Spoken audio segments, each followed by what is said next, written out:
Hablaremos esta noche de Elisée Maclet, que era un personaje extraño de Montmartre. Vivió allá a fines del siglo XIX, comienzos del XX, cuando en el barrio de Montmartre caminaban infinidad de artistas geniales. Como la película de Woody Allen. Algo así, sí, pero hay varias épocas, ¿no? En la película de Woody Allen, pero bueno, más o menos por ahí. Y dice el cronista que no se sabe si Elisée era un ingenuo o si era un experto en utilizar una pretendida rusticidad, ¿no? Detrás de la cual a lo mejor se escondía una gran astucia. Esta pregunta se suele formular casi retóricamente cada vez que alguien parece demasiado elemental en su pensamiento. Pero bueno, digamos que Maclet era pintor, así que estamos hablando de pintores. Había llegado a Montmartre desde Lyon-en-Santerre, un pueblo en la Picardía francesa. Allí su padre era obrero agrícola y Elisée había viajado a París porque su médico le había recomendado que lo hiciera para restablecerse de la forunculosis, no de la tuberculosis. París es uno de los peores lugares para restablecerse de la tuberculosis, pero según parece es buenísimo para restablecerse de la forunculosis. ¿Qué influencia tiene la locación del enfermo en la forunculosis? Es cosa que no sabría yo decir. Se creía en aquel entonces que el aire de Montmartre era beneficioso. Ya en París trabajó como cocinero en varios lugares, conoció a Toulouse-Lautrec, quedó admirado, empezó a dibujar, tenía alguna facilidad, ¿no? Entonces consiguió trabajo en una fábrica de camas que presentaba ornamentos pictóricos en los respaldos. Te vendían una fábrica de camas que te pintaba adorno en el respaldo, y los pintaba este tipo, Elisée Maclet. Después fue jardinero en el Moulin de la Galette, una sala de baile con espacios al aire libre que él cuidaba. Entonces cuidaba los pensamientos, no quiero decir aquella cadena de razonamientos, sino las flores que se llaman así, y también los alelíes, las cuidaba con enorme devoción. Y en aquellos jardines se instalaban unas mesas y en las noches agradables la gente morfaba ahí. A Maclet se le fijó una identidad, fue el jardinero de Montmartre. Andaba siempre con un traje blanco, un delantal verde y un sombrero de paja. Y cuando no estaba trabajando también andaba vestido así. Pero también se lo veía con un pincel en la mano, aunque el traje fuera de jardinero. Y cuando se le preguntaba cuál era su profesión, respondía: pinto y cuido flores. Parece que Maclet era muy supersticioso y muy crédulo. Por empezar, creía ser alumno de una aparición del difunto pintor de escuela Puvis de Chavannes, que se le había aparecido. Parece que un día un señor distinguido, vestido con levita, sombrero de copa y con decoración de la Legión de Honor, se había detenido en el mismo lugar donde pintaba Maclet, y con cierta condescendencia el desconocido le había dado algunos consejos. Con eso bastó para que Maclet llegase a la conclusión de que el que le había dado las indicaciones era el fantasma de Puvis de Chavannes, que había muerto 8 años antes y que lo había adoptado como alumno post-mortem. En una ocasión, los amigos, que claro, a favor de su credulidad, le hacían muchas bromas. Y entonces agarraron un tipo cualquiera, un tal Pajol, y lo hicieron pasar por Cézanne. Y en realidad lo que hacía Pajol era tirar las cartas a las porteras, pero bueno, se disfrazó de Cézanne y Maclet conversó con el tipo durante toda una tarde sobre la mezcla de colores. También le hicieron creer que había aparecido la figura del escritor François Villon, y Maclet lloró y pidió a este nuevo fantasma que le recitara algo. Y nunca se enteraba de la verdad, porque incluso cuando sus amigos le confesaban que lo habían engañado, él no aceptaba esta confesión. Nunca tenía plata. Mac Jacob, que de quien hemos hablado aquí, siempre caritativo, le daba asilo. Parece que allá por las 11 de la noche, cuando Jacob se iba a participar en la adoración perpetua ahí en el Sacré-Cœur, Maclet se acostaba en la cama del propio Jacob, ¿no?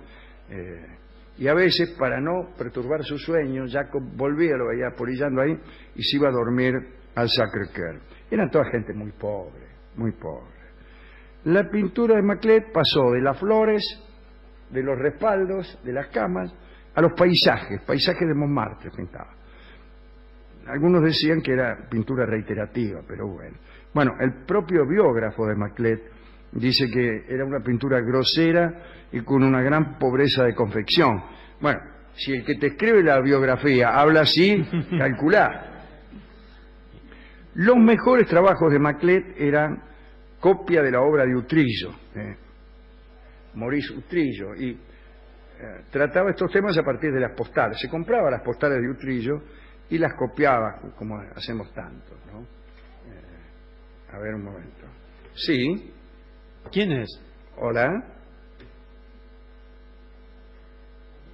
Se ha producido un llamado de uno de los integrantes de este lugar, un llamado que seguramente no previó este muchacho. No previó, porque uno vio que si tiene el celular en el pantalón, sí, usted mueve la rodilla. Chau. A mí a veces cuando me tocan, sí, llama, es un peligro. Claro, llaman a otra persona. Así que tenemos certeza que hay un integrante de este programa moviendo la rodilla en este momento. Probablemente. Bueno, sigamos. Hemos dicho que Maclet copiaba a Utrillo. Ustedes han visto las pinturas de Utrillo, también son un poquitín reiterativas, pues son paisajes urbanos, muy bonitos, pero siempre edificios, muchas ventanas. ¿Sí? Y este las copiaba. Y Max Jacob, su amigo, lo alentaba, por lo que en parte era responsable por estos plagios, digamos. Y Maclet se peleaba con quienes lo acusaban de plagiario, que eran todos. Bien. Pero algunos, cuando supieron que Maclet podía pintar como Utrillo, lo utilizaron para hacer falsificaciones. Pensaron que los aficionados ignorantes no sabrían diferenciar sus pinturas de las del verdadero Utrillo, y lo contrataron a Maclet y lo pusieron a trabajar. Bueno, y pintó y vendió cientos de piezas, y en realidad las ganancias se las llevaban los macanudos que lo protegían. Jamás firmó ninguna, a los más ingenuos se las vendía como obra inédita de Maurice Utrillo, y cuando los mercaderes hicieron suficiente dinero, lo abandonaron. Y Maclet siguió en su extrema pobreza y tuvo una sola oportunidad en su vida. Y esta oportunidad fue quizá la causa de su caída final. Un día golpearon la puerta de su buhardilla en la Rue Durantaine. Era la tarde.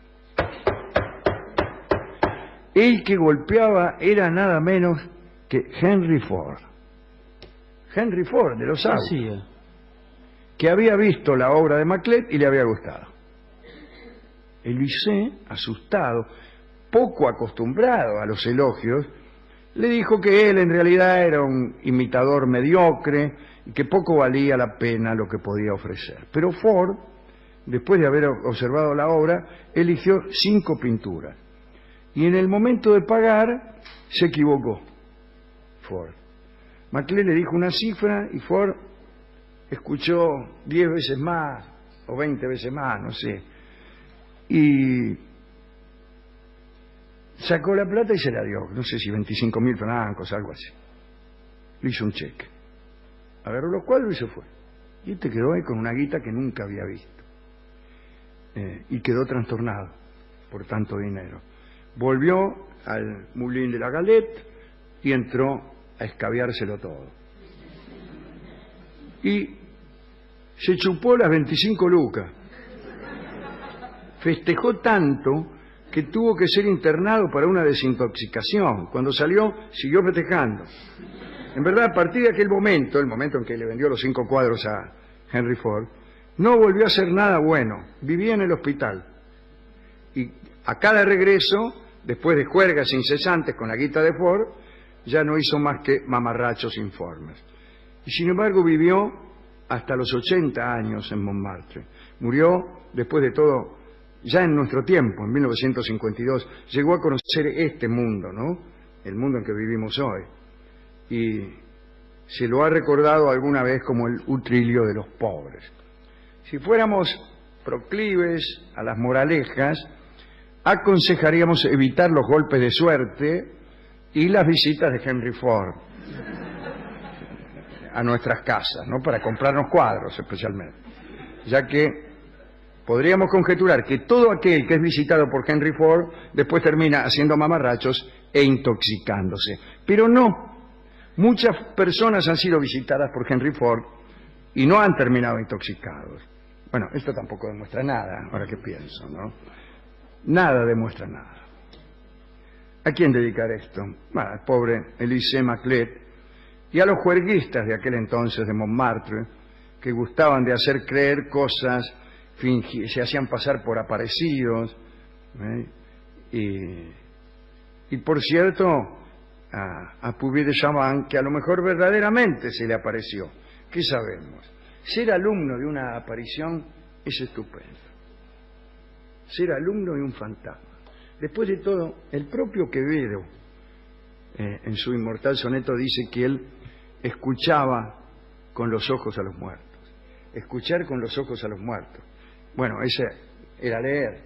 Es una metáfora extraordinaria de la lectura, ¿no? Recluido en la paz de estos desiertos, de pocos pero doctos libros, bla, bla, bla, y termina escuchar con los ojos a los muertos, es leer eso. Y entonces muchos de nosotros somos alumnos de fantasmas, de personas que ya no están aquí, que son acaso mejores profesores que esos de carne y hueso que nos ponen 1, 12 y 13. Bueno, hemos ido a la discoteca a buscar discos sobre Elisée Maclet y no hemos encontrado ninguno. Pero como pintaba flores, se nos ocurrió homenajearlo con este lindo tango de flores que se llama Flores Negras y que va a tocar nuestro querido Juanjo Domínguez. Adelante.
Era Juanjo Domínguez. En la venganza será terrible. Flores negras.